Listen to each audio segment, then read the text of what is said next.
পাহাড়, সবুজ বন, ঝলমলে জলপ্রপাত, নদী, প্রাচীন ঐতিহ্য, মন্দির এবং আধুনিক শিল্পে ঝাড়খণ্ডের রাজধানী রাঁচির ভূমিকা অপরিসীম। শহরের আশেপাশে ছড়িয়ে ছিটিয়ে রয়েছে সবুজ জঙ্গলে মোড়া বিশালাকার পাহাড় এবং কোথাও সেই সকল পাহাড়ের বুক চিরে নেমে আসা জলপ্রপাত, কাঁচের মতো চকচকে নদী এবং ছবির মতো সুন্দর প্রাকৃতিক গ্রাম। এই সব কিছু মিলেমিশে প্রকৃতির অনাবিল সৌন্দর্য নিয়ে ঝাড়খণ্ড হাতছানি ভ্রমণ প্রেমীদের। শহরের খুব কাছাকাছি অবস্থিত ঝাড়খণ্ড রাজ্যের অন্যতম মনোমুগ্ধকর একটি লুকোনো রত্ন হল জনা ফলস। কলকাতা থেকে মাত্র একদিনের ছুটিতে এখানে কিভাবে আসবেন, কখন আসবেন, কি কি দেখবেন, কোথায় থাকবেন এবং কত খরচ হবে, সমস্ত তথ্য আজকের ভিডিওর মাধ্যমে বিস্তারিত উপস্থাপন করতে চেষ্টা করব, যা আপনার এই ভ্রমণকে আরও সহজ ও সুবিধাজনক করে তুলবে। ভিডিও শুরুতে একটা অনুরোধ, ভিডিওটি সম্পূর্ণ দেখবেন এবং যারা চ্যানেলে নতুন তারা চ্যানেলটিকে সাবস্ক্রাইব করে পাশে থাকবেন। নমস্কার বন্ধুরা, কেমন আছেন আপনারা? আমি সুপ্রভাত, ট্রাভেল উইথ সুপ্রভাত চ্যানেলে আপনাদের সকলকে স্বাগত জানাই। প্রথমেই বলি বন্ধুরা, এখানে কিভাবে আসবেন। অনেকভাবেই আসতে পারেন এখানে, তবে আমার যেটা সবচেয়ে সহজ এবং কম বাজেটে মনে হয়েছে সেটাই বলবো। হাওড়া থেকে রাত্রি 9:10 18:15 ক্রিয়াযোগা এক্সপ্রেস ধরে সোজা পৌঁছে যান টাটিসিলোয়ে। স্লিপার ক্লাসে ভাড়া পড়বে 245 টাকা এবং থার্ড এসির টিকিট মূল্য 670 টাকা। কিছুক্ষণ সময় নিয়ে ফ্রেশ হয়ে স্টেশনের বাইরে বেরিয়ে ব্রেকফাস্ট সেরে নিন। সকাল 7টা নাগাদ একটা অটো রিজার্ভ করে পৌঁছে যান জনহা ফলস। জনহা ফলসের 5 কিলোমিটার দূরত্বেই রয়েছে আরও একটি জলপ্রপাত সীতা ফলস, যেটিও দেখে নিতে পারবেন এই ট্যুরে। সারাদিনের এই ভ্রমণে অটো ভাড়া পড়বে 1500 থেকে 1800 টাকা। যারা শেয়ারে আসতে চাইছেন তাদের টাটিসিলোয়ে থেকে আসতে হবে বাসে করে জনহা বাজার। ওখান থেকে জনহা ফলস যাওয়ার শেয়ারে অটো গাড়ি পেয়ে যাবেন। সকল ক্লান্তি দূর করবে পথের দুপাশের সবুজ চাদরে মোড়া জঙ্গল এবং দূরের বিস্তীর্ণ পাহাড়। ফলসে ঢোকার পূর্বে এখানে আপনাদের এন্ট্রি পাস লাগবে জনপ্রতি 10 টাকা। যদি বাইকে বা প্রাইভেট কারে আসেন তার জন্য আছে পার্কিংয়ের ব্যবস্থা।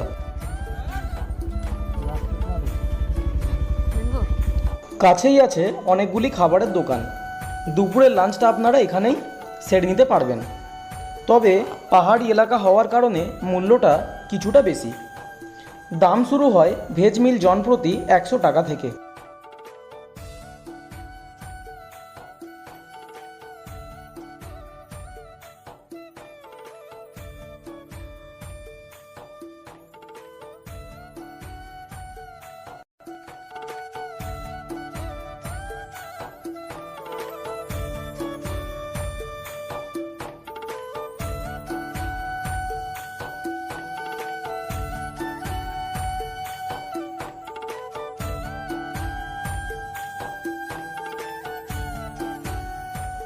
এখানে দেখতেই পাচ্ছেন এই জলপ্রপাতের গেট খোলা হয় সকাল 8টায় এবং বিকেল 5টার আগে এখান থেকে বেরিয়ে আসতে হয়।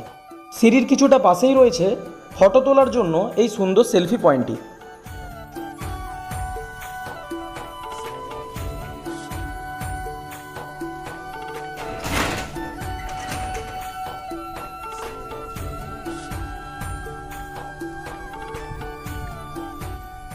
এই সিঁড়ি বেয়েই আমাদের নিচে নামতে হবে।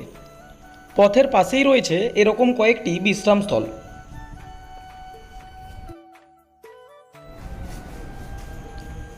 ঝর্ণার এই কুলকুল শব্দ যেন আমাদের আকর্ষণ করছিল তার কাছে ছুটে যাওয়ার জন্য।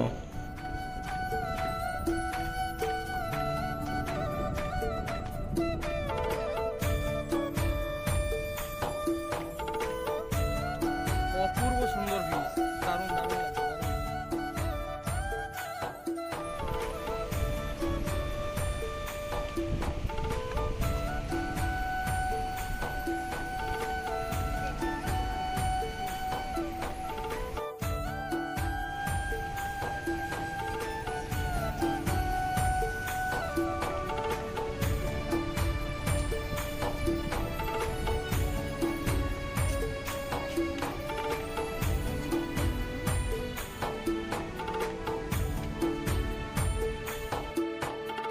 কিছুটা নিচে যেতেই এই বুদ্ধ মন্দিরটি আপনাদের চোখে পড়বে।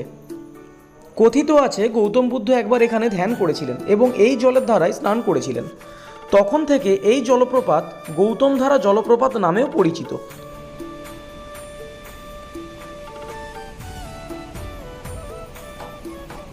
এখানে মোট 722টি সিঁড়ি আছে। আর কিছুটা নামতেই নজর কাড়া এক অপরূপ দৃশ্য আমরা দেখতে পাই। এই সেই জনহা ফলস। চলুন বন্ধুরা, আশপাশটা আপনাদের ভালো করে ঘুরিয়ে দেখাই।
এবার বলি বন্ধুরা, এখানে কখন আসবেন।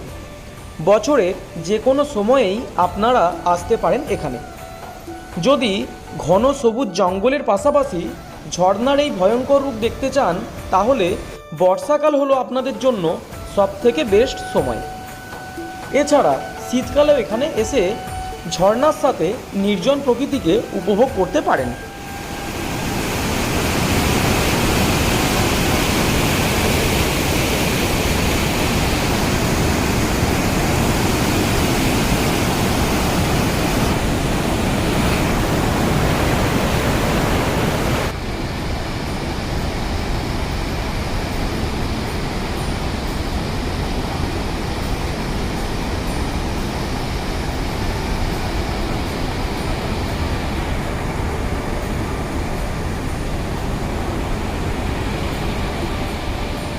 এখানে আছে জিপ লাইনের ব্যবস্থাও, তবে এখন কোনো কারণবশত জিপ লাইন বন্ধ আছে।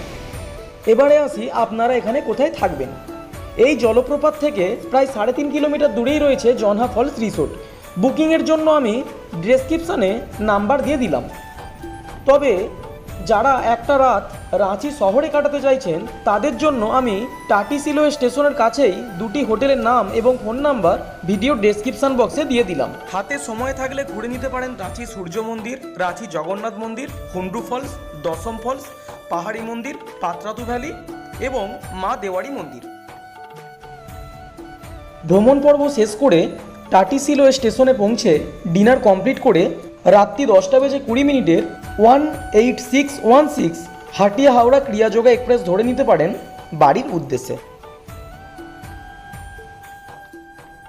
বন্ধুরা, আজ আপাতত এই পর্যন্তই। দেখা হচ্ছে পরবর্তী নতুন কোনো ভিডিওর সাথে। সকলে ভালো থাকুন, সুস্থ থাকুন।